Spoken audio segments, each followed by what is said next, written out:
Nós humanos temos a memória de curto e longo prazo, e para gerenciá-las, a gente tem o cérebro. Um computador tem mais tipos de memória que a gente, e vamos ver como uma delas funciona agora. Vem comigo para mais um CyberInfo.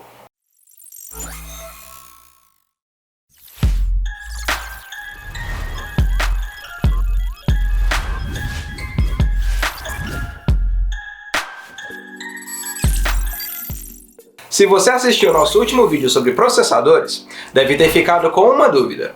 Onde essas informações de zeros e uns são armazenadas? E é aí que entramos nas memórias. Há vários tipos delas.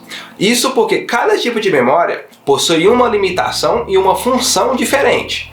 Calma que a gente já vai explicar. As informações de um computador, desde um bloco de texto até um filme como O Senhor dos Anéis, com duração de 3 horas, são simplesmente agrupamentos de bilhões de zeros e uns. Esses agrupamentos são chamados de bits. Este termo é uma abreviação de Binary Digits, que significa literalmente dígitos binários. E estes bits são armazenados em células de memória, que alternam entre dois estados, 0 e 1. Todos esses bits são processados pela CPU, que age como o cérebro do computador. Com o tempo de uso e a evolução das tecnologias, as ações que o processador precisa executar por segundo aumentaram para níveis absurdos, pelo menos para nós humanos. Te dar um exemplo. Lembra da última série que você assistiu no seu computador? Então, seu computador precisou mudar a cor de cada um dos milhares de pixels da sua tela 29 vezes por segundo.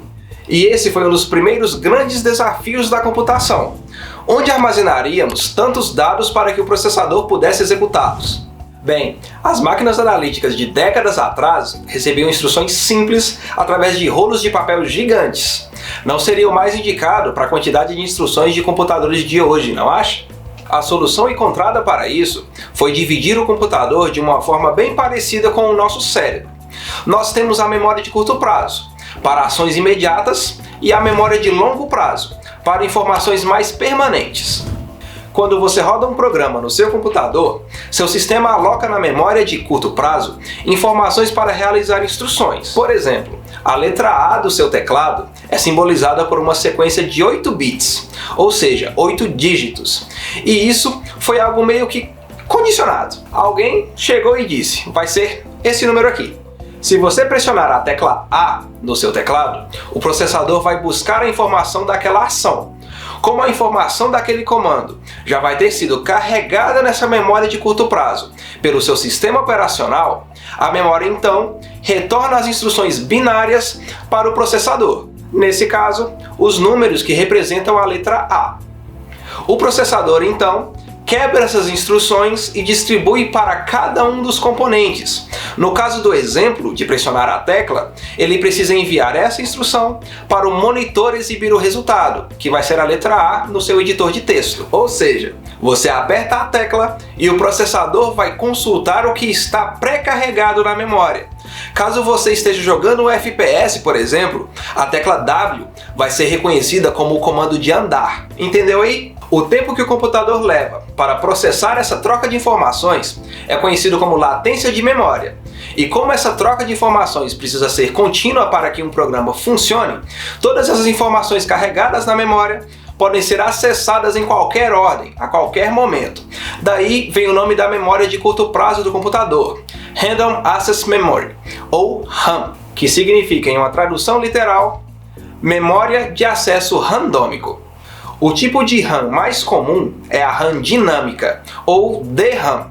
Nela, cada uma das células de memória é composta por um pequeno transistor e um capacitor, que é responsável pelo armazenamento de cargas elétricas, recebendo o valor de 0 quando não tiver carga e 1 quando ele estiver carregado. Esse processo é semelhante ao dos processadores que a gente deu no exemplo no nosso vídeo anterior. Essas memórias são chamadas dinâmicas porque elas só seguram essas cargas por um breve momento, e o capacitor precisa ser recarregado de uma forma constante para manter a informação.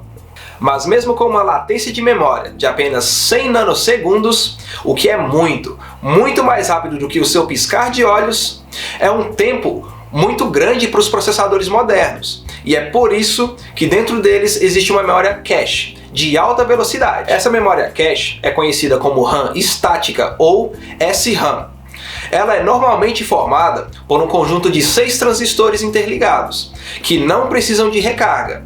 Essa é a memória mais rápida presente em um dispositivo, mas é também a mais cara e ocupa 3 vezes mais espaço do que a DRAM. Mas calma lá, Padawan. Antes que você pense em instalar todos os seus programas na memória RAM, e sim, isso é possível, a maior desvantagem dessas memórias é que elas podem manter as informações enquanto o dispositivo tiver energia, e somente nessa condição. Para manter essa informação quando o dispositivo desligar, a gente precisa movê-las para uma memória de armazenamento de longo prazo. Mas sobre elas a gente vai conversar no próximo vídeo. Obrigado por assistir este vídeo até aqui.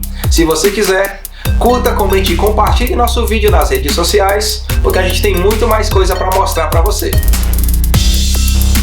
Se você quiser, pode visitar nossa loja virtual, Loja Saibia. Garantia de alta performance.